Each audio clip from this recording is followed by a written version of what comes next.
네, 새 차원입니다.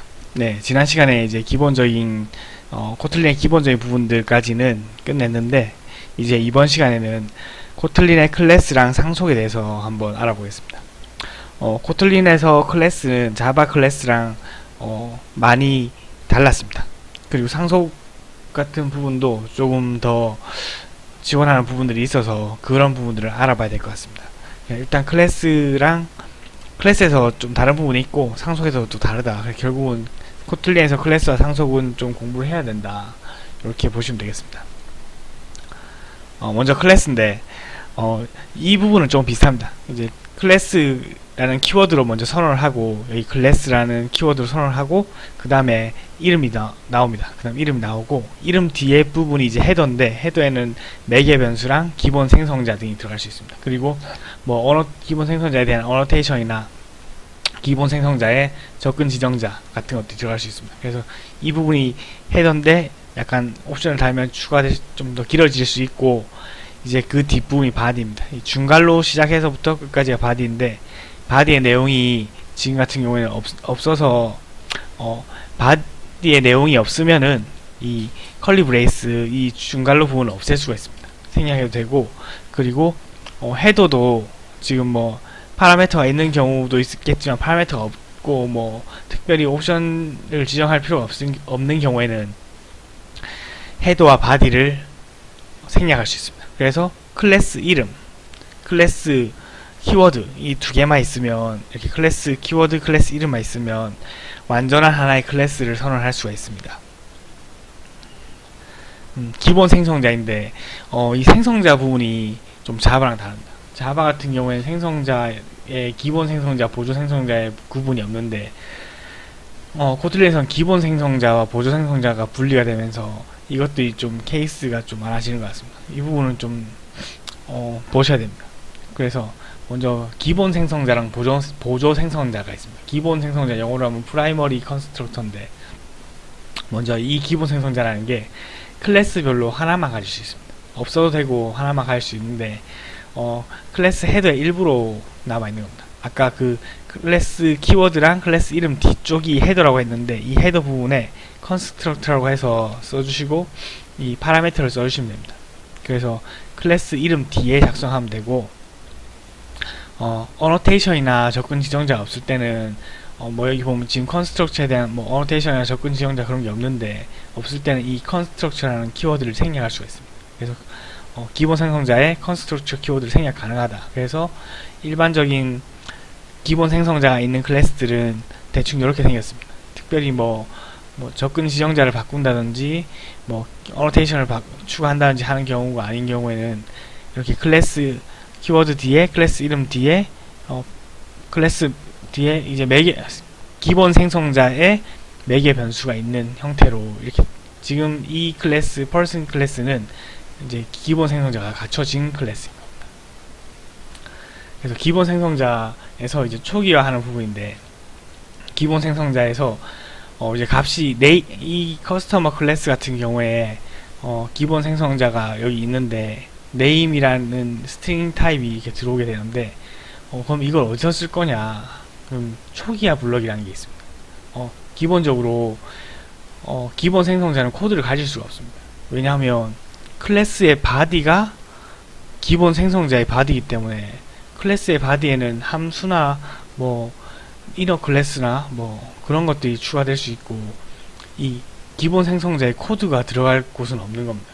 기본 생성자의 코드는 어디에 들어가냐면 기본 생성자의 코드는 init 블록 안에 들어갑니다. 그래서 이 init 블록 안에 들어가는 거고 초기화 블록은 이제 이 init이란 키워드로 작성을 하게 되고 이 블록 안에다가 기본 생성자의 코드를 작성하면 됩니다. 그리고 이때 기본 생성자에 전달된 파라미터에 이 변수를 여기 init 블록 안에서 쓸 수가 있습니다. 요걸 한번 해보겠습니다. 먼저 클래스를 하나 선언하려면 클래스라는 키워드를 사용하고 그 다음에 이름을 커스터머 이렇게 해서 작성해 주시고 커스터머 작성해 주시고 그 다음에 이제 기본 생성자가 이렇게 나오고 클래스 바디를 써주시면 이제 클래스가 하나 만들어집니다. 이렇게 된 경우에 이 커스터머 클래스의 객체를 선언할 수가 있습니다. 그래서 여기서 메인에서 이런 식으로 객체를 만들 수가 있습니다. 그리고 이걸 한번 일단 출력해보고 시작을 하겠습니다.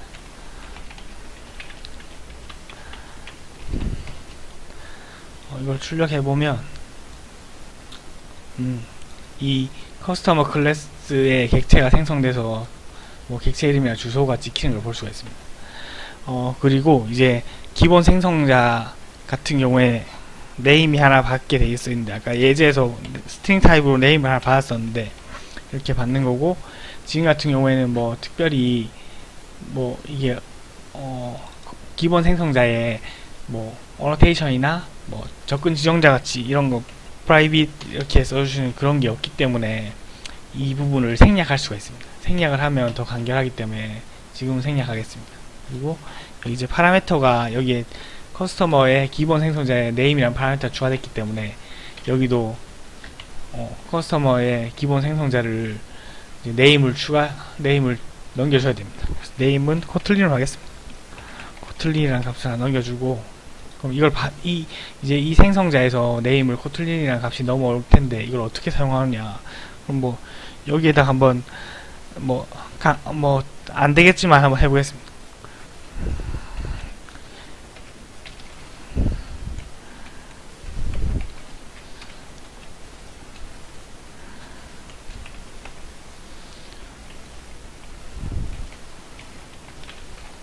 이렇게 하면 출력이 될 거라 생각했는데 당연히 안 되는 게 맞습니다. 왜 안 되냐면 이 함수가 아니라 클래스고, 클래스의 바디 부분인데, 클래스의 바디 부분은 클래스의 멤버 프로퍼티나 멤버 함수나 뭐 이너 클래스나 이런 클래스의 구성 요소들이 오게 되어 있습니다.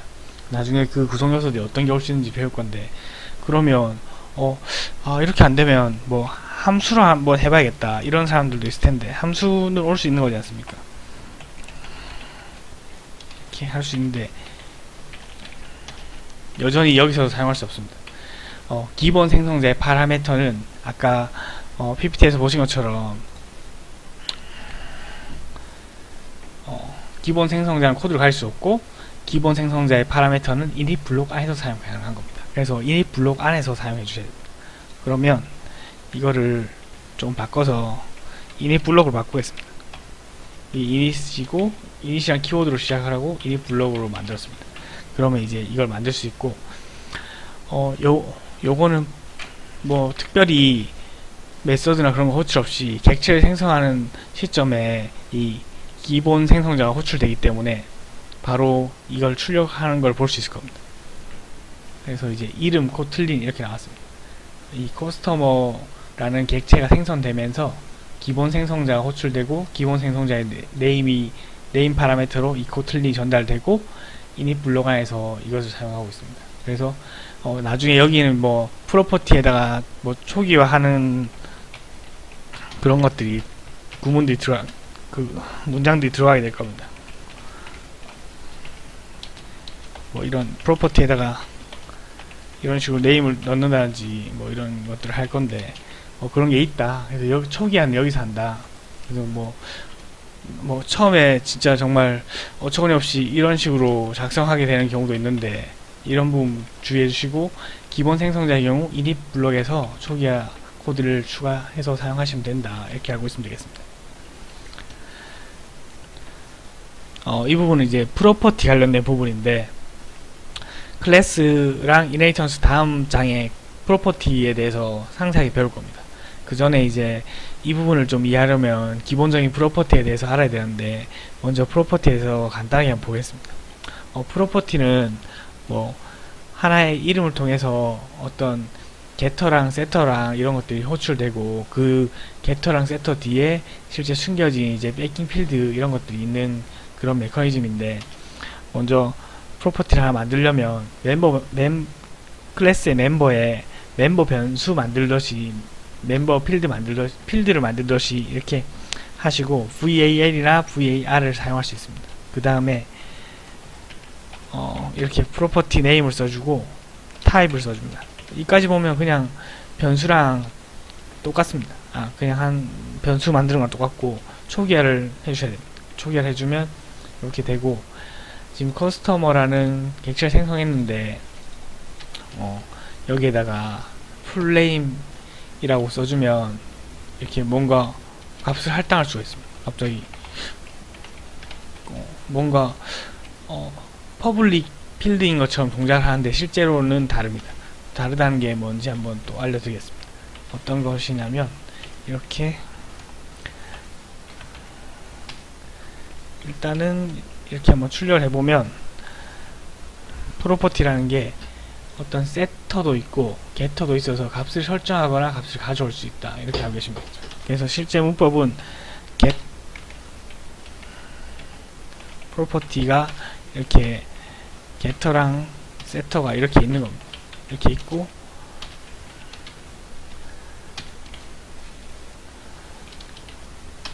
이게 이런 게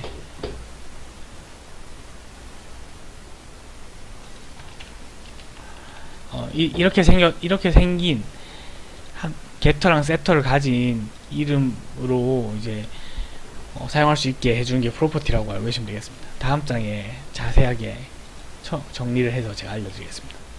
이렇게 만들었는데 실제로는 이것을 그냥 기본 생성자의 바디에 이렇게 헤더에 이렇게 넣기만 하면 이게 똑같이 동작을 한다는 겁니다. 그래서 초기화 값도 여기 넣고 그러면 동작이 똑같습니다. 그렇죠. 프로퍼티를 아까처럼 번잡하게 안 만들고도 똑같은 동작을 하게 프로퍼티를 이렇게 만들 수가 있습니다.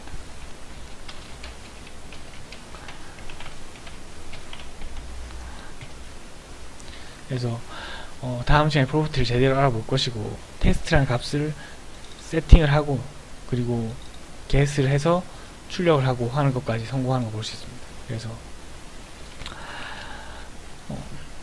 이렇게 이제 기본 생성자의 매개 변수로 넘어온 값을 프로퍼티의 초기 값으로 바로 사용할 수도 있다라는 거고, 그리고 이 기본 프로퍼티의 선언 초기화하는 방법은 기본 생성자에서 간결한 구문을 사용 가능하다. 이게 무슨 말이냐면 여기에 파라미터를 넣지 말고 여기에 프로퍼티를 넣으면 바로 프로퍼티가 생성되고 그 값을 생성할 때 넘겨온 값을 프로퍼티의 초기 값으로 사용할 수 있다라는 겁니다. 그래서 프로퍼티를 여기다가 선언하면 간결한 구문으로 사용할 수 있다, 이렇게 알고 계시면 되겠습니다.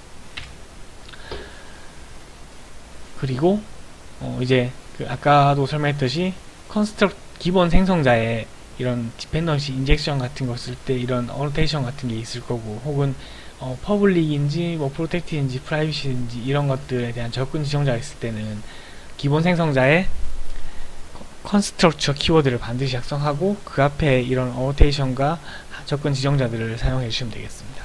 이때는 이제 생략을 할 수가 없습니다. 이제 보조 생성자인데 기본 생성자가 있고 보조 생성자인데 큰 차이는, 일단은 기본 생성자는 클래스의 헤더에 선언을 했었는데, 기본 생성자 같은 경우에는 클래스의 헤더에 선언을 했었는데, 보조 생성자 같은 경우에는 클래스의 바디에 선언을 하게 됩니다. 먼저 이제 컨스트럭트라는 키워드로 선언한 건 똑같고, 보조 생성자는 여러 개를 가질 수 있습니다. 그리고 영어로는 세컨더리 컨스트럭처입니다. 보통은 보조 생성자로 번역을 하는 것 같습니다. 그래서 문법은 이렇게 되고, 기본 생성자 없이 보조 생성자만 여러 개 있는 클래스도 만들 수 있습니다. 꼭 기본 생성자가 있어야 되는 건 아닙니다. 그리고 보조 생성자도 역시 연계해서 여러 개로 만들 수 있습니다. 보조 생성자 같은 경우에는 이제 직접적인 방식이나 간접적인 방식으로 기본 생성자를 가지고 있다면, 이 펄스이라는 클래스가 지금 매개 변수가 하나인 기본 생성자를 갖고 있습니다. 이런 경우에는 이제 보조 생성자들이 기본 생성자를 한번 호출해 주셔야 됩니다. 이때 this라는 키워드를 사용하게 되고, 직접적으로 기본 생성자를 호출할 수 있고, 혹은 간접적으로 다른 보조 생성자를 통해서 이렇게 기본 생성자에 호출이 될 수가 있습니다. 여기서 보시면 기본 생성자는 파라미터가 하나인, 스트링으로 받는 하나인 형태로 기본 생성자를 만들었는데, 보조 생성자에서는 이 기본 생성자를 꼭 불러줘야 됩니다. 그래서 이 name과 parent 이렇게 두 개를 가진, 파라미터를 두 개를 가진 보조 생성자에서 기본 생성자를 부르려면 this랑 키워드를 이용해줬고, 그 뒤에 이제 파라미터를 하나 넣어준 겁니다. 여기 보시면 이 name이 하나 있으니까 여기에 연결돼서 기본 생성자가 호출되게 되고, 이 컨스트럭처 같은 경우에는 아무것도 없는 파라미터인데, 지금 기본 생성자를 직접적으로 호출하지 않고 이 보조 생성자를 호출해서 이 보조 생성자 호출을 통해서 다시 기본 생성자를 연결할 수 있게 간접적인 형태로 보조 생성자에 위임을 하고 있는 겁니다. 그래서 보조 생성자 같은 경우에 이 기본 생성자를 호출해주는 이런 부분들이 조금 문법이 눈에 안 익을 수 있기 때문에 한번 봐주셔야 됩니다. 그리고 생성된 기본 생성자라는 게 있는데, generated primary construction. 이게 뭐냐면 아무것도 안 만들면 만들어지는 겁니다. 그래서 클래스에서 기본 생성자나 보조 생성자를 하나도 안 선언하면 이 generated primary construction가 만들어지는 겁니다. 그래서 이 generated primary construction의 특징은 일단 매개 변수가 없고 가시성이 기본적으로 퍼블릭으로 되어 있습니다. 그래서 뭐 아무것도 안 만들면 이 생성자가 하나 만들어져 있는 거죠. 그래서 만약에 이 생성자를 가시성을 바꾸고 싶으면 그냥 빈 컨스트럭처 하나 만든 다음에 프라이빗으로 해주는 형태로 이렇게 해주셔야 됩니다. 그리고 인스턴스 생성인데, 이미 앞에서 많이 봤는데 코틀린에서는 new 키워드가 없습니다. 마치 함수를 호출한 거랑 똑같이 생겼는데, 객체를 생성하려면 생성자를 일반 함수처럼 호출하면 됩니다. 그래서 이때 뭐 기본 생성자나 보조 생성자들을 호출하면 되는데, 앞에 new 키워드가 없다는 게 특징입니다. 그래서 new 키워드 없이 그냥 클래스에 기본 생성자나 보조 생성자를 호출하면 된다. new 키워드가 없다. 알고 계시면 되겠습니다. 클래스의 멤버, 아까 클래스의 바디에 올 수 있는 것들인데, 클래스의 바디에 뭐가 올 수 있냐면 생성자 올 수 있었고, 그리고 생성자에는 생성자 중에서도 보조 생성자가 클래스의 바디에 올 수 있습니다. 그리고 그 이니셜라이저 블럭, 그 기본 생성자에서 호출하는 이니셜라이저 블럭이 클래스의 바디에 올 수 있고, 그리고 펑션, 함수들이 클래스 바디에 올 수 있습니다. 그리고 프로퍼티, 아까 봤던 프로퍼티, 그리고 뭐 중첩이나 혹은 이너 클래스들, 이런 것들이 올 수 있고, 클래스 안에 클래스가 또 들어올 수 있는 겁니다. 그리고 이게 오브젝트 선언하는 건데, 이 부분도 자바랑 많이 다르기 때문에 뒤에서 제대로 보도록 하겠습니다.